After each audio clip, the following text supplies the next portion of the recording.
and I was 17 when I made my first surrender, I'll call it, when I actually said to Baba, I'm making you my real father, is what I said out loud. And I think that's, for me, the beginning of my real relationship with Baba, when I made that first surrender. And it was a card. I got a card in the mail from the Mayher Spiritual Center. It had a picture of Baba and a quote that said something like, if you make me your real father, all problems and all this kind of turmoil in your life will become dissolved in the ocean of my love. Something like that. I'm not telling it exactly, but it was good enough for me to say, Sounded a pretty good deal. It sounded like a good deal. So I said, okay, I literally read the quote and I said, okay, Baba, I'm making you my real father. I had no idea what I was doing, of course, but I did it anyway. And it was a great thing to do. I highly recommend. Okay. So the book, you said it kind of flowed pretty naturally. Was there anything that was challenging about writing it? For any of you, like your chapters, did any of you struggle with anything? Vanessa's not. Yeah.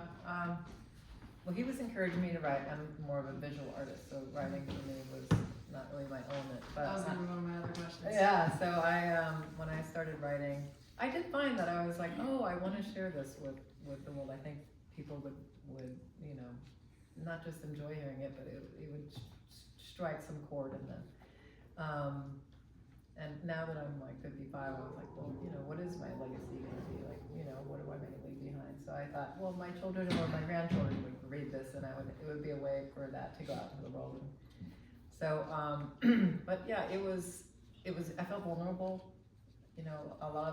One of my chapters, I write about the lessons that I learned, spiritual lessons that were unique to me at the time, and so when I did share about the Mongolia meeting them, who were Baba's disciples, I had to be.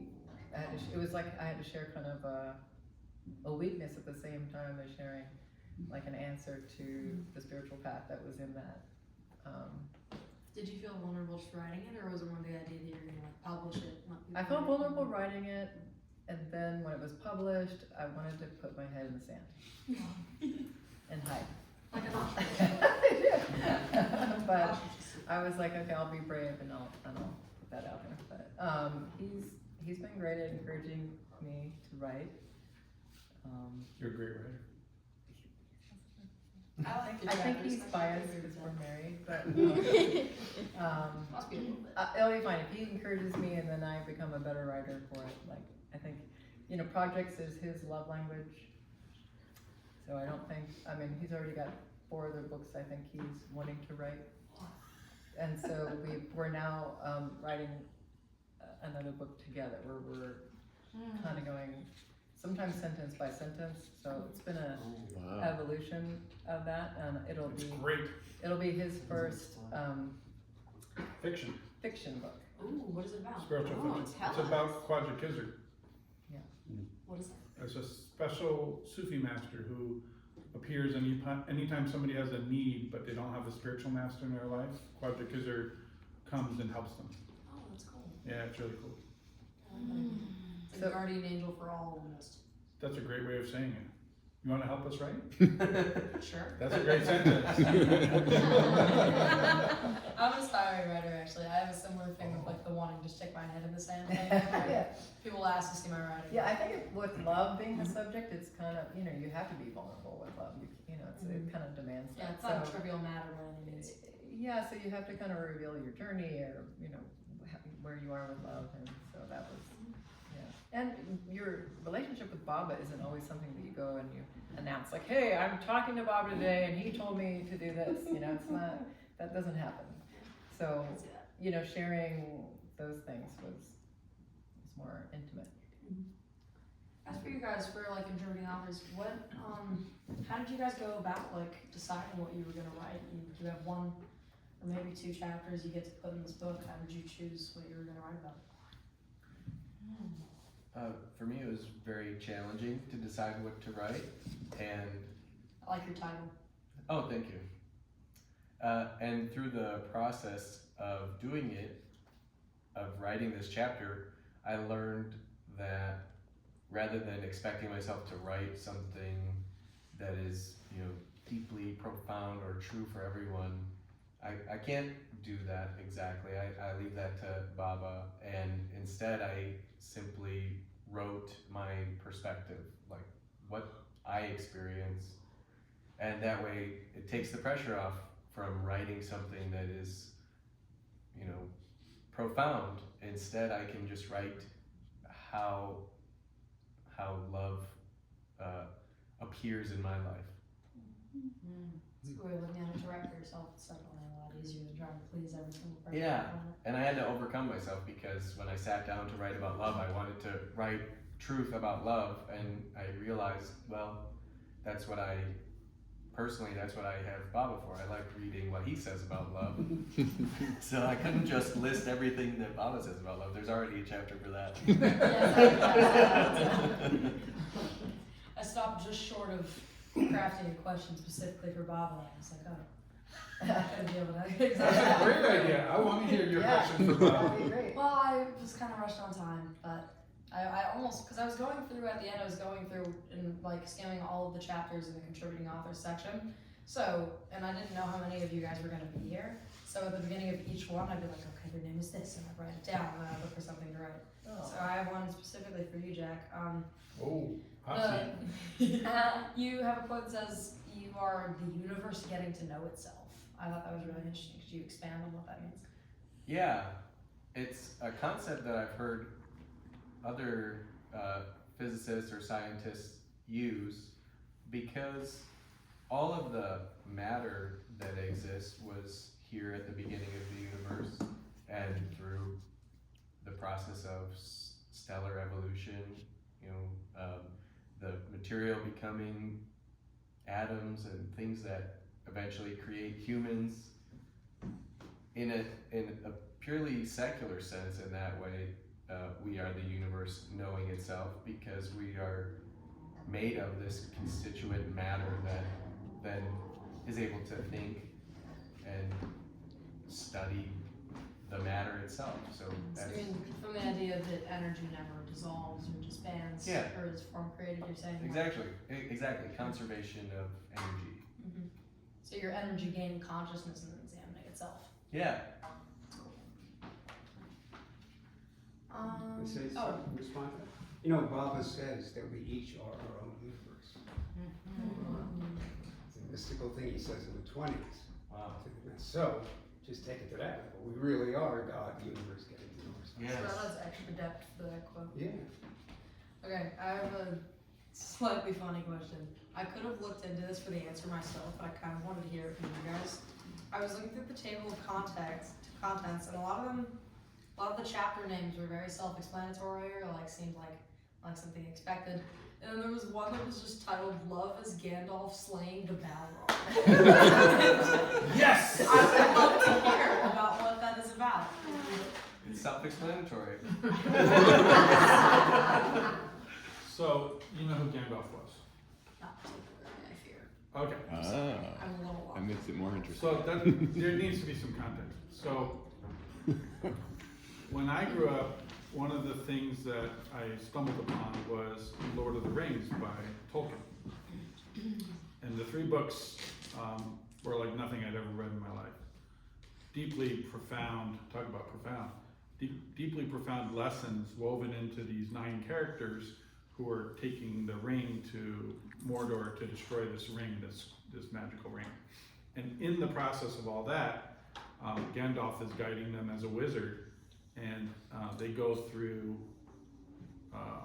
the mines of Moria, which is where the dwarves used to mine for different things.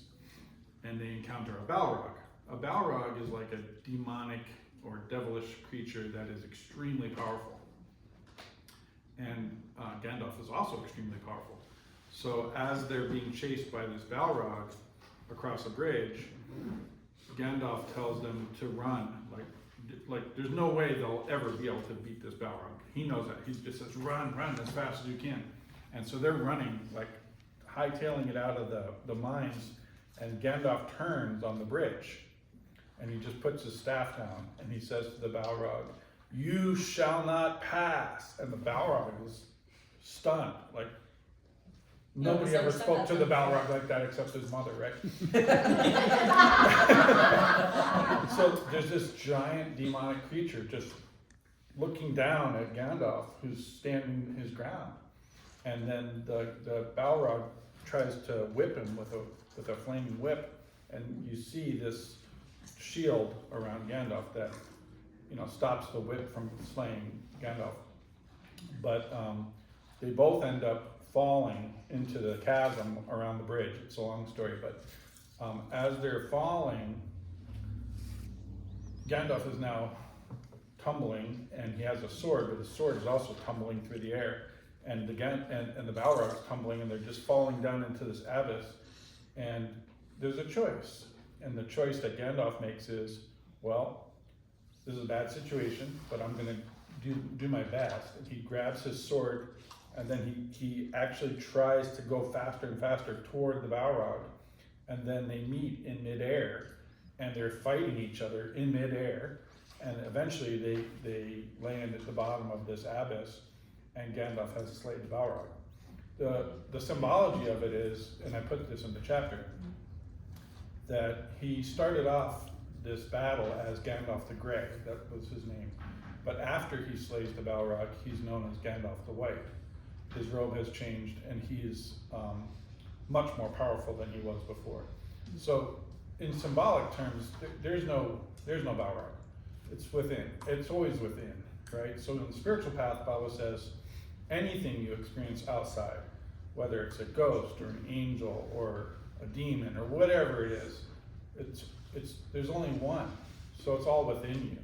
So Gandalf slaying the Balrog is him overcoming his own inner demon, whatever that is.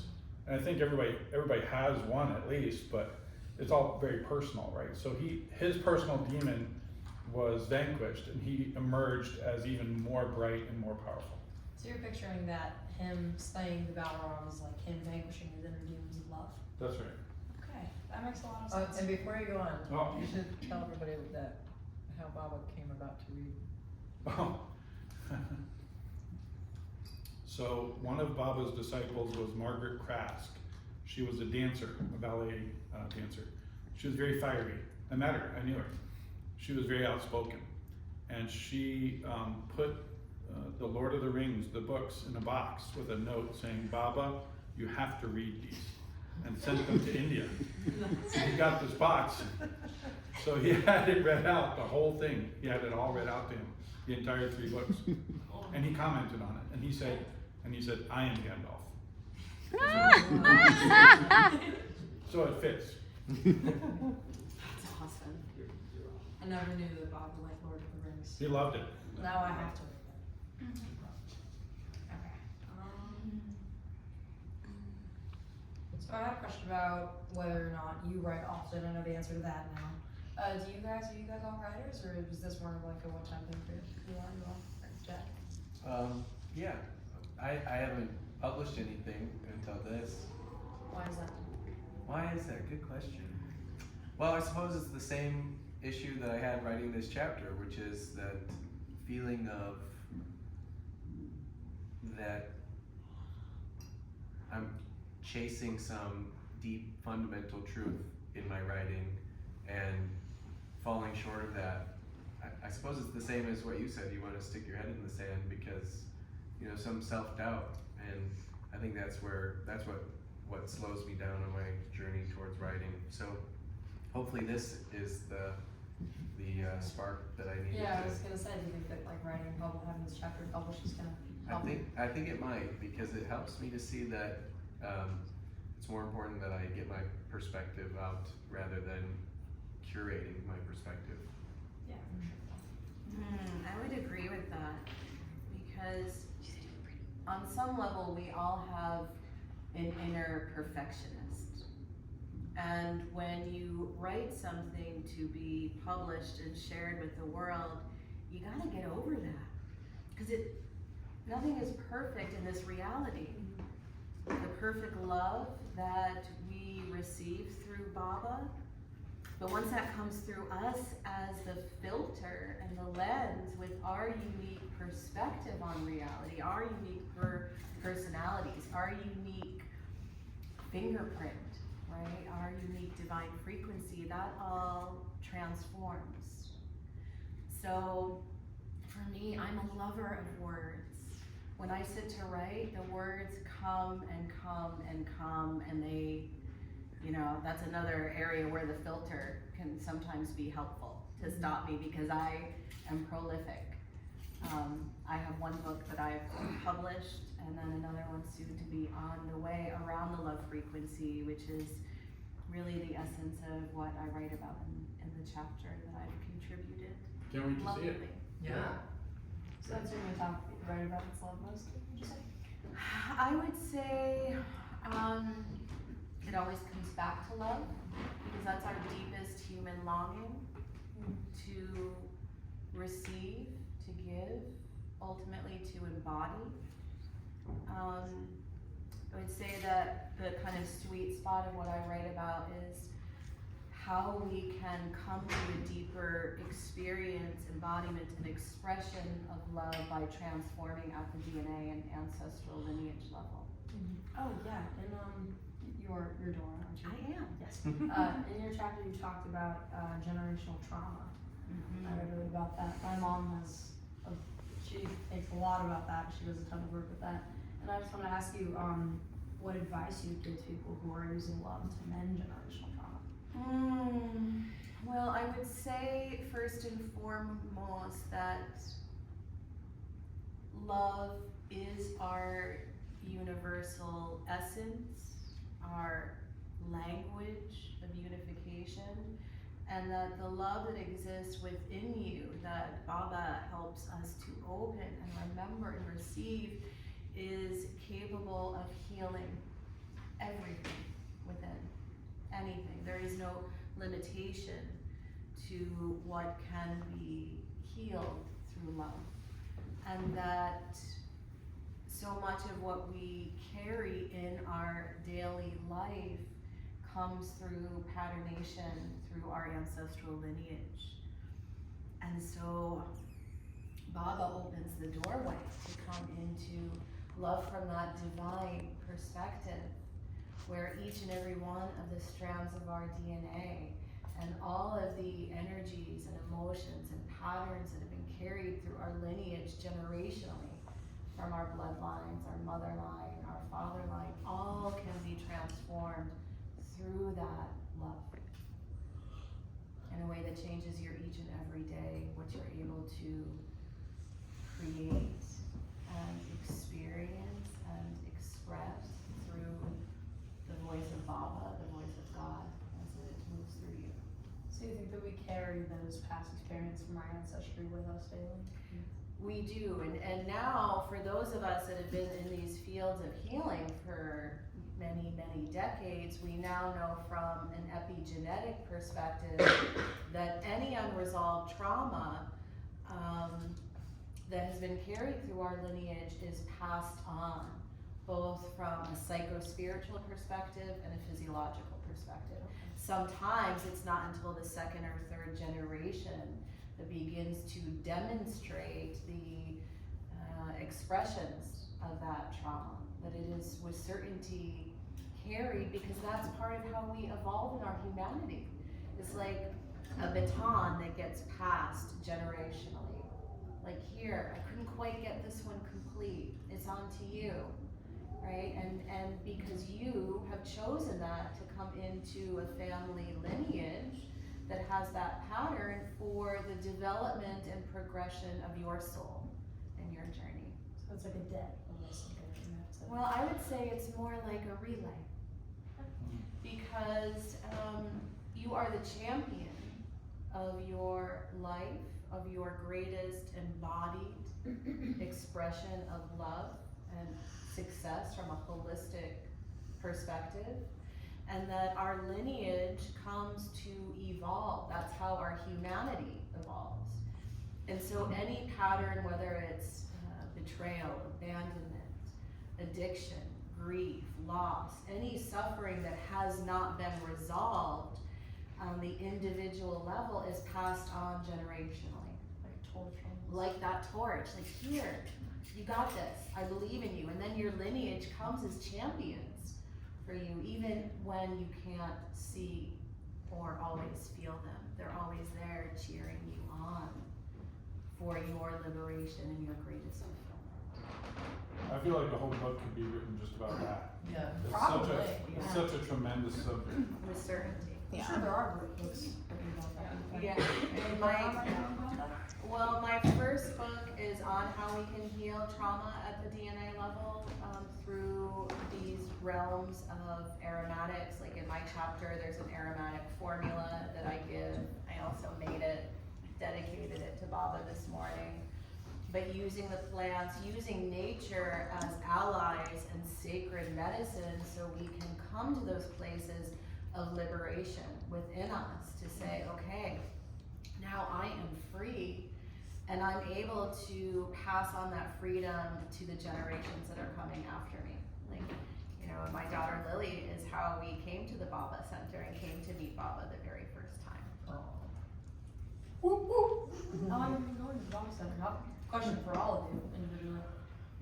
Let's see, well, we met and we met with our dear friends now, friends like family, Carrie and Nick and the girls. We met Was in it 2018. Memorial Day or something? It We was met a all of long them at the weekend. same time. Yeah, Yeah.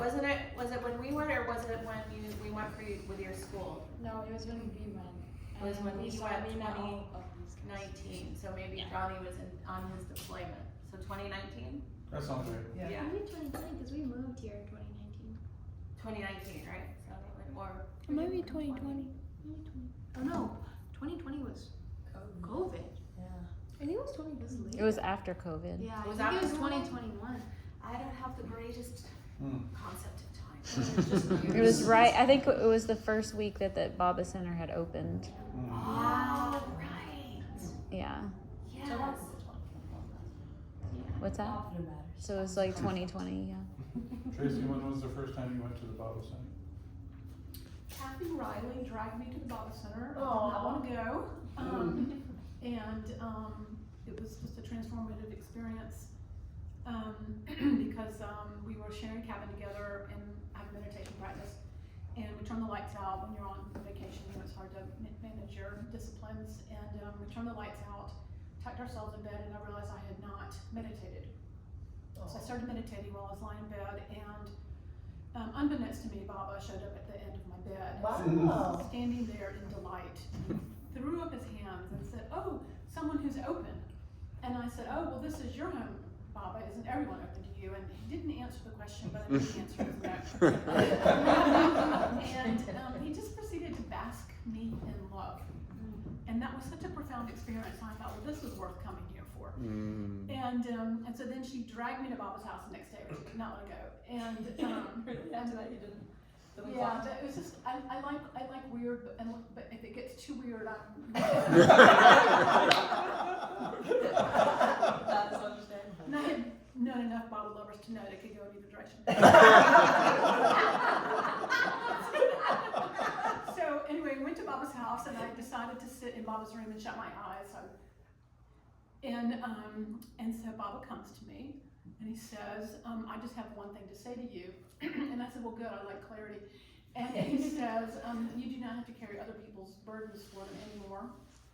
And I was so grateful for that. It took me years to really embody that, but I was so grateful for it. And then I don't remember if I met you the first time that I was there, or shortly after that. And so I always tell people, when you go to the Baba Center, you're going to meet people like when I met Laurent. I knew I would know him the rest of my life. I say to people, if you're going to the Baba Center for the first time, you're going to meet people you're going to know the rest of your life, and then you're going to meet people who about 5 minutes into the conversation, you're going to have this feeling that maybe you should walk away. Do it. Wait, so what year was it? What year was that? I don't remember. We were trying to figure that out. I know, we always try to figure that out. Yeah. 20 years ago? Something? More than 20 years ago. Okay, I think. long time ago. Yeah. And then Vanessa? Yeah. When was it? Oh, you the one who My went first time at the Baba Center was about a month ago. Really? Wow. Okay. Yeah, for the young adult Sahavas. We have a newcomer. Yes, he's a newcomer. And Sherry. And then last year I went to Maribod, which was great. So I did Maribod first and then the center. How did you So- like it? The Maribod or young adult? The, I've never Full. been to Maribod, but I've It's been great. to the center like dozens of times. oh, great. yeah, the center was great. The young adults office was amazing. I'm looking forward to going back next year. Yeah, I had met everyone for the first time. Like, I didn't know anybody when I went there. So that was very exciting to meet so many new people. And it's a bit overwhelming, but I just leaned into that experience and just let myself be authentic, and it was well received. I made a lot of new friends, people I'll probably know for the rest of my life. And Maribod was also amazing. I went with Laurent, and it's hard to say anything about that captures how incredible of an experience that was. I can't wait to go back. Yeah, I didn't get to go to Myrtle. It's amazing. Oh, I would love to hear more about Tracey's yeah. poetry vis-a-vis what you shared. I was gonna ask you, so you are a poet, aren't you? Yeah, there's a line in one of your chapters where you say, "Your mirror holds for us our own image that we cannot yet see." And I wanted to ask you what that means exactly.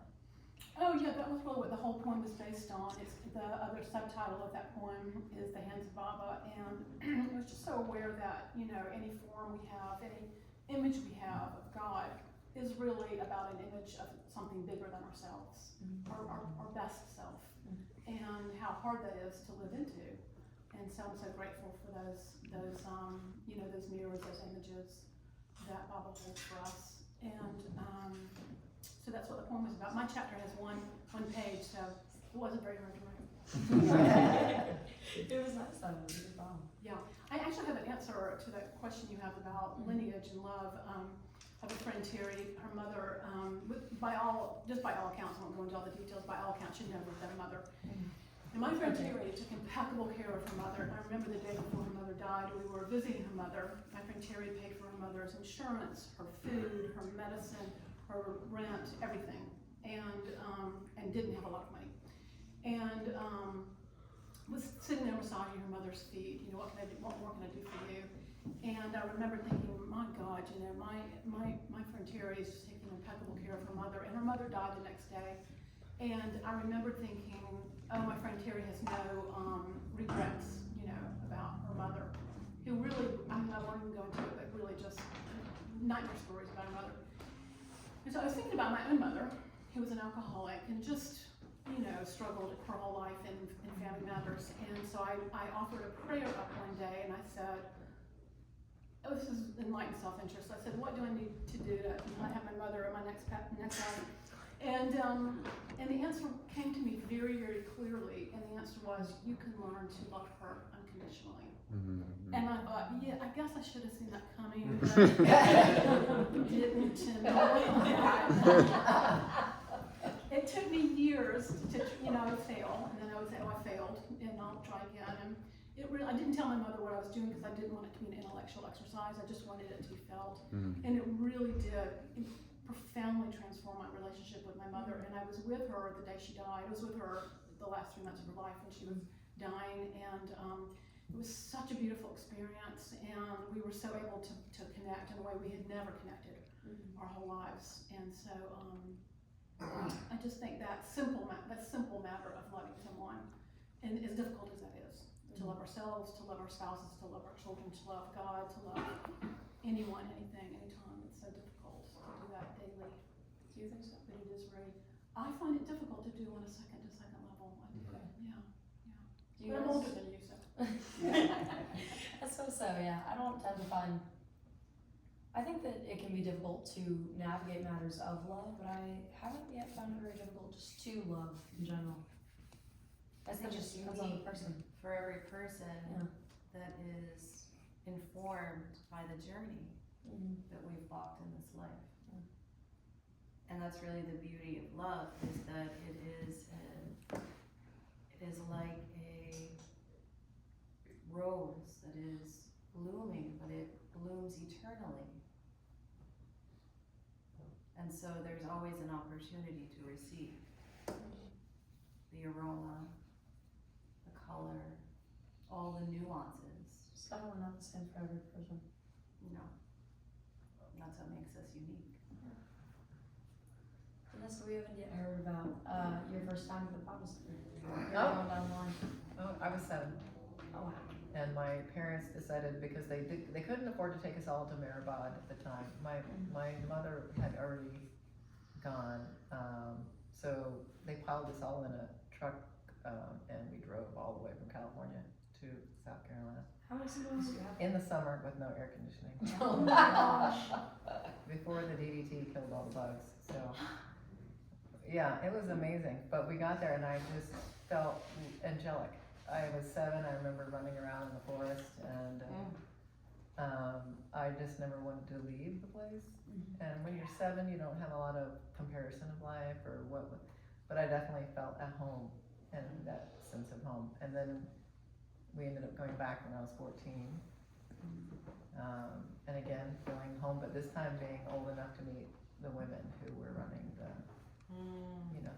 place and having profound interactions with them and going, this is not the normal interactions I would have with other beings. And, they were very loving, very present, and very interested in you, and that was very, it was a new language that I was learning. And then eventually I understood that, like, they were connecting to a part of me that I was not understanding was in me. And then later I understood that these were my tribe, and how do I then practically go about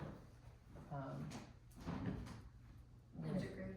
yeah, like becoming a part of that tribe and being worthy of the tribe, and worthy of Baba. And so then my journey became more very seamlessly. It kind of encouraged me to participate in my spiritual path without me having to have a day where today's the day I'm gonna follow Baba. It was more that seamless, like, just kind of like putting his arm around me at first and then holding my hand, and then it was like that. Most of the people I've talked to in the community seem like they've all had a very calm and natural transition into Baba's ways, and I think that's really interesting. Yeah. And when was your first time going? Yeah, and mine wasn't calm or gradual. You It may was- be the first It was then. very sudden, huh? You may be the first that I've heard that's Yeah, I was in Manhattan. I grew up in Manhattan, and I came to Baba, and the guy who brought me to Baba said, you need to go to the Mayor Spiritual Center in Myrtle Beach, which made absolutely no sense, because if you grew up in New York, there is nothing outside of New York. So The whole world. South Carolina? I could not imagine why anything would actually be in South Carolina, or why I needed to go there. So he said, no, Meher Baba made a spiritual center there. Jeez. I'm telling you honestly the truth. And I was just like, what? So then I met some guys in New York, Stephen Paul Miller and Ron Cantor. Ron, and we were all much younger, and they were talking about going to the Meher Spiritual Center. I said, you guys are going to South Carolina? And they said, yeah, we're gonna drive down. I said, can I get in the car with you? And they said, sure. So I jumped in the car. I was 17, and about halfway down from New York, they said, okay, Laurent, it's your turn to drive. I said, drive? I don't know how to drive. I grew up in Manhattan. Nobody was driving. We all walked and rode our bicycles and skateboards. We didn't drive. So they were like, what? They were disappointed because they wanted me to drive. And I just got a free ride down there. And then I had no way to get back home. So I ended up taking the train, the Amtrak from Florence back home. But, going to the Meher Spiritual Center after having grown up in Manhattan, it was basically like going to another planet where people are spiritual. It had nothing to do with my upbringing in New York City. It was extremely strange, and the experience I had was that it was blissful, which was also very strange. So I was in this blissful new world that I had no idea even existed. Kind of like that movie Avatar, when he goes into that pod, and then he becomes this avatar creature, and he's experiencing the, people plugging their tail into the tree and all this kind of stuff. I was like in that kind of situation. What are these people doing? And this feels good. And I was feeling so blissful. And there was kids, little kids. I remember one was Luki. She had a Hawaiian name. I remember her name very clearly. And she was with a group of kids, and they would go around and hide behind things, and then when they'd see me, they'd start laughing and pointing at me. And eventually I found them. I said, why are you laughing at me so much? And they said, because you're always smiling. And it was the first time in my life I ever had that feedback, because I was not smiling in New York growing up at all. I was not a happy kid for various reasons. If you look at pictures of me in New York as a kid, I'm not smiling. But I was always smiling according to them, and they thought that was funny. And it was because I was feeling so much bliss, I couldn't stop from smiling. So that was a mirror. Talk about mirrors. The kids pointing at me and laughing was a mirror of Bob was saying, look, you're actually smiling. Oh yeah, that makes a lot of sense. I've been going since I was like in my mother's womb. Oh. And so every time I go through like just the street, like busy Myrtle Beach street into the Baba Center, I feel like I'm going through a portal. Yeah. So I cannot imagine coming from New York going into there. No, it's truly like a different world. Yeah, I mean, I've never been to New York, but from what I've heard about it, sounds. You'll have the reverse experience. Yes. I feel like there's so many portals at the Baba Center. You know, when Violet, my youngest daughter, and I, we walk through the woods to go to the beach, and when all of the, what are those spiders called? Yeah, spiders. Oh, the Yeah, gold, I the- love them so much, and so we play limbo to like duck under all of the webs, but there are all these portals with the trees and the frequency, which is palpable and visible there in so many ways that, I could go and stay and never leave. Yeah. So it goes on from the street to the forest and the forest to the beach. Mm-hmm. Definitely come. Which spiders? The like giant ones? Oh, those beautiful ones, the Are they golden orb weavers, huge, or they're are they- huge and they're like this big, right? Those are banana spiders, aren't they? I guess we call them, I don't You know. can call them by many things. They're orb weavers, really too. And they're so intricate when you look at them, their little heads, I mean, they're, the sacred geometry on these spiders is so bobbly, magnificent. Did you make that word up? Bobbly. Yeah, I just went with that, yeah. I have had one land on my face before.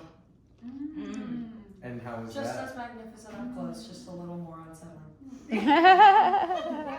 It was fine. I'm just like, I was a kid, so Wow. I've always been a bug lover. So it Well, that wasn't- helps. Yeah, it wasn't too bad. I noticed your slight horror. Yeah, they are like this big. So. Yeah. Okay, what else do I have here?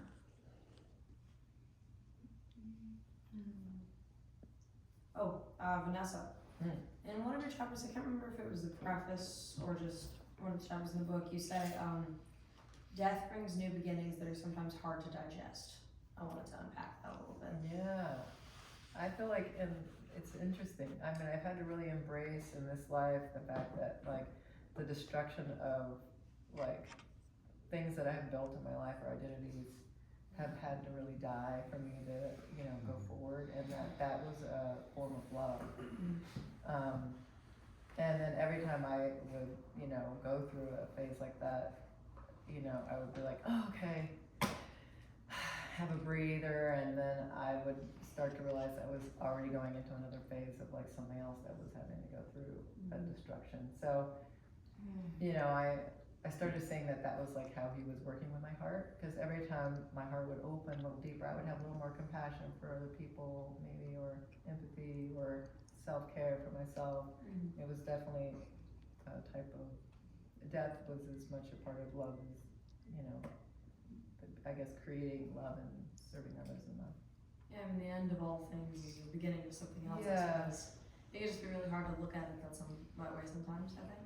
Yeah, I think I started focusing less on the loss and more on like the expansion, which was kind of scary because it was more like I had to step into a void. And but now, like, I've realized that I've developed a little bit of a muscle, so when I do end up in a, you know, a destruction of something or a deep suffering, I realize that like I'm gonna be okay on the other side. Not only okay, but like he's giving me such strength to be fearless in his love. And I think that fearless state is really where he can operate through me, and I in him, and so it's this beautiful like romance in the suffering and the death and the birth, but it's very potent. Do you feel closer to him in those moments? I do now, and before I was identifying with the loss and the destruction. But I think it's like, a surfer can get stuck in the wave and get crashed in the bottom, or you learn how to surf on the wave. So it's like that, like I'm learning how to surf on it's kind of weird to say surf on the deck, but surfing. I get the analogy. in the deck. Yeah. Beautiful. I like how that ties with the Anna and Anzi chose the song Poems I've Started, and the lyrics in the bridge are, can you say them? She says a mouthful of food. I'll see if I can They remember. decompose. All the things I've buried, they decompose and turn to something. Or you can let go of all the things that I've buried, they decompose and turn to something. Circling new. the dream. Yeah, It's all about circling. it's like Yeah. a surreal thing. Yeah.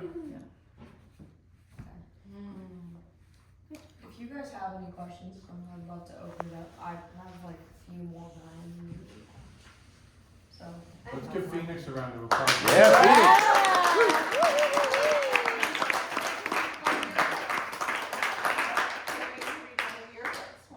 Someday I will have one more. I think Evie had a question. Yeah, so based on what Vanessa was just sharing about, life, death, the destruction of the old, I'm curious for each one of you, what would you say your most profound movement in suffering to whatever the other side of that is? I think sometimes in a life, the other side doesn't happen. If it's a really deeply held karmic kind of thing, it's something you have to just abide with and learn how to do that. And other things, difficult relationships or something, some terrible secret in a family, we can work through those things. I think there's two levels, the ones that pass, like writing the board, and then there are the other ones that are so far deep, dark, and unconscious that they spill up and visit, and then they maybe go down again, but they're always actually present. So I guess my question is, how do you manage those things? I would love to speak to that, if I may. Yeah. Thank you. Yeah. So I've been walking a journey as a healer for the past 3 decades, working in this area to precisely what you speak. Because of the darkness that my early childhood held, because of the secrets, all of the skeletons that had been shoved in closets and rooms and mansions and realms. And my own suffering in this, I believe, is what brought me to the path of my healership. And that walking now in this way on my own journey and with many, many others in all different demographics, to see the mirror of this darkness, of the wounding that comes through the lineage or that comes through the soul's journey. I do believe that through the love, the light of love, of liberation that comes through the spiritual journey, the fire, right? It's an alchemical fire of transmutation that we stand in to refine the pain. But we can't do that alone, right? And that is through the love of Baba, through the love of the realms of the angels and our allies, and even our ancestral allies that are wise and well, that come to walk this journey with us. That the depth of darkness, although it may be like an onion with all of these layers, is designed as a path of evolving liberation. And that it becomes a part of our superpower instead of part of the anchor that keeps us from expressing the fullness of our divinity, right? And it's the way that the fire forges us. It's the rites of initiation, because initiation in our time, we're not going to the desert for 30 or 40 days. We're not going into the pyramid for months upon time. Our initiation happens in this, what we believe is a mundane experience of life, but it's really all part of the sacred journey. I would say that for me personally, the depth of fire came through my very first business that I built for a couple of decades that ended up changing, where I walked away from it. And then through another layer of that fire ended up in a litigation where the very name that I carry now became in question. Could I use this name? Could I keep it and keep it connected to the sacred work that I've lived for decades in this life? And that really connects to the essence of this chapter of the love frequency, because it wasn't until I went through a deeper fire, standing in those flames, where I got to really see that the truth is that no one can take anything from us that is of who we are at the core of our essence. And that the fire brings us to that place of our essence and forges the light in a whole and wholly new way.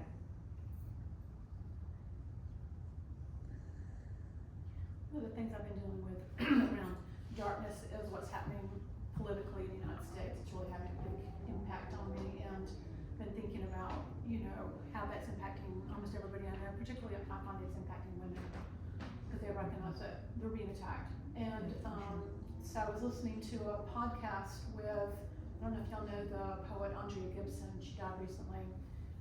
Fantastic documentary about her life, and she died a couple months ago, and when she got her diagnosis about 9 months before she died, she went into a state of bliss, which, it's unusual when you get diagnosed at 48 years old. And she came out of it about 2 months before she died, and Krista Tippett of OmPoint was interviewing her, and she said, what brought you out of your state of bliss? And Andrea Gibson said, I started getting involved in politics. And I thought, That would kill the bliss I have faster to than really pay anything. attention to that, because I want to be active, I want to be proactive, I want to stand up and make a difference, because if we don't, we're dead. And how, I'm still asking myself the question, how do I do that, but maintain that state of joy that's so critical? And I've lately decided that just maintaining a state of joy might be enough to just stand in that space, but still speak out and make your voice heard and make a difference in the world. So That's big. it is big. It's big for all of us. I know it's big for all of us because I hear people talk about it, and so that's what I've been dealing with that lovely question that you asked. I fully agree with that. I have we live in a pretty political environment here, in the city and our state, and in high school too. But it's a lot of people in my school, in my just age group, view it as a very integral part of your identity, what you believe politically. There are names, there are boxes people will put you in politically, and it can be part of your whole style and everything. People will ask you about your political views a lot. We have classes on it, and people will demonize you for them, judge you, whatever. I have a very, very hard time keeping up with everything political that happens in our country, because there's so much every day. We all have trouble keeping up with it. Oh yeah, and I've given up trying to actually know everything that's happening. That doesn't mean I still it's that's it for me. It kills my bliss to try and know what's going on in our very, very messy. And it sounds like it's still in your friendships too, if you have kids that are, Well, I wouldn't call it friendship. It's killing my vibes. Some of the people that I know. It's not killing friendships, I would say. Does anybody else want to answer the question about suffering? I do, but go ahead. No, you go first. Go ahead. I can remember. Okay. It's a great question, Evie. If I can make a short answer, and maybe you and I could talk more about it later, is that the biggest, you did a art therapy session with us once where we kind of charted points in our life. Remember that? Yeah, lifeline. That was really powerful. And so for me, I think one of the big punctuation marks in my life was my father's suicide, which brought me to Baba. Okay, he didn't do it to bring me to Baba, but that was the result. I came to Baba as a result. And so obviously that was a point of suffering, and I think that's what you're asking. But what I got on the other side of it was two things.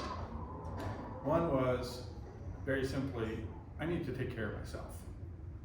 Any thought that my father or my mother or my sister or anybody's gonna take care of me is fantasy. I need to take care of myself. I got that lesson at 16 years old. So that was a turning point. And the second point, which was kind of the other side of that coin, was Baba saying, do your best, then don't worry, be happy, I will help you. And when I heard that I will help you for some reason, that was much more important than the don't worry, be happy. When I heard that I will help you, I was like, aha. I need to take care of myself and giant yes and, Baba's gonna help me.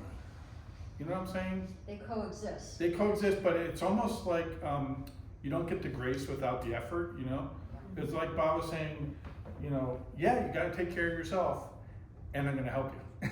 I don't know if that answers your question, No, but that great. was a turning point Yeah. for me. How about you, John? Well, I think it's the theme of the chapter I wrote for this book, and so Yeah, it totally is. So that's what I would say is in there, and I suppose I could summarize it in so many words as I find a lot of suffering in my life, and I'm grateful for suffering because I feel like it brings me closer to Baba. And one of the aspects of my life is that I'm wanting more Baba in my life. And I think that I receive suffering as a gift from Baba because I ask to have him in my life more. So he gives me these suffering opportunities so that I have to think about him to get through those. And so then the other side of your question was the result of that. And the piles of suffering that I'm getting through have led me to where I am now. I was at the center for the first time last month, and since then Baba's been in my life more than ever before, and it's he's becoming more constant, and that's a beautiful thing. Vanessa. So I just wanted to say that your question was very sparking of something that came up for me lately, which is that, there's certain types of suffering that we have, in a sense, a type of control over, like changing our perspective or, not involving ourselves in thinking about politics or, those things. And then there's other things that come up, which are limitations that we have just in being the container of Evie or Vanessa or whatever. And I was talking with Baba about this because I was in a state where I just kept bumping up against Vanessa and her limitations and wanting to be, in a more expanded, more loving, more serving, whatever state, but I kept realizing that Vanessa's container was this. So it was a type of surrender, but also an understanding that in past lives or in other lives, if you look at the big perspective, I might have already had strengths and capabilities in these other areas, but as Vanessa, I have to operate from, a place that might be more constricted in this life, because he wants me to have a realm of service or influence in areas that are not where I was in past lives, to balance out whatever sanskars that I have, right? So it's like accepting my limitations has also been a form of, love, because then I can serve in the small ways or the ways that are available to me versus to what I, you know, see, because my mind is like, well, the big picture is I could have, you know, tons of influence, but, anyway, but, so that the, you know, the subconscious things eking up might also be just the container of, well, this is Vanessa's, you know, size, this life, and what she's able to do. And then, of course, digesting the flow of what happens in your life based on, you know, if you overextend yourself, you're obviously not gonna be able to get the lesson, you know, that was needed for you in that. So I think it's a type of, like, I'm in a level of surrender, of understanding my place, you know, and not being more than what I am authentically, and just kind of embrace that without like judging it, and therefore not judging others, you know, capacities as well, or you know, some people may not ever be able to hold a job, or they might be homeless or whatever, and that they're working through those sanskars, which are very important. So help me to really, you know, just be more at peace with what is happening and not try to force solutions for other people or myself. And it just is like, it feels like I could just accept a perfection in the humanity of what is. Sounds like you have a box to work in almost. Yeah, it's like, here's your schoolroom, Here's this is your where niche. you're good, you know. That Master can, that and we'll give you the next one. that can like help creativity sometimes, I feel. Oh, Yeah, Like you mentioned you're a visual artist. yeah. I do some, I'm a visual artist too, and I noticed that having too many guidelines is very restricting, but then having no guidelines whatsoever leads to me not being like focused enough and just not knowing what to do with myself. So do you think that's more, do you find that similar, that it's like you have sort of like a box to work in? Artistically, yeah. I mean, I think it works in all realms, but yes, yeah. What do you do for visual art? What is your medium? So I paint. I start off with watercolor, now I'm in oil, but I can do almost any medium I put my hands onto. So my problem is honing down a style and getting into one groove. So you'll see in the book I've got everything from like little Russian dolls that I've painted to, you know, beeswax, oils. I've got watercolors, I've got pencil, everything in there. So Do you have like a specific sort of like muse that you use a lot or something? muse. Like, do you have some sort of subject that you like to do a lot? Yes, well, Baba, I have a problem. It's not a very sellable You thing. don't right? say. So yeah. You can sell with it in a bit. Yeah. But widespread doesn't seem like the most. Yeah, in LA it was a little more popular than I would say being in the South. It was a little bit of a transition. Like there I was actually making a living, like selling Baba paintings. Oh wow. But That's here in the South it's not as popular. cool. There are Bob followers and all that. Yeah. I Plus California, yeah, is a would big. guess that somehow. I don't know why. You know, both of your comments remind me of something Baba said about the banks of a river. If there were no banks to the river, the water would simply spill endlessly. But the banks of the river provide a boundary so that the water can flow. That's a great analogy for him. Wow. It wasn't mine.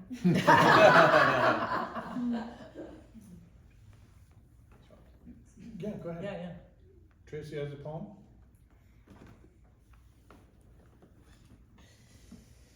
This is a poem from the book. What's your poem? It's called As If.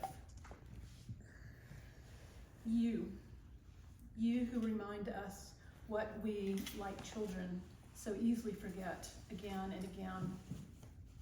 You who bring to us what somehow we cannot yet find in our own clenched fists.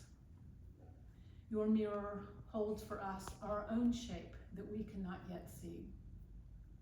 When we refuse to take the hand of a stranger or open our proud ears to your ever available word.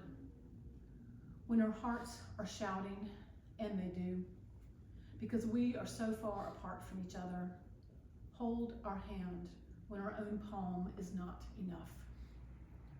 Sup at the table when we cannot keep our own good company.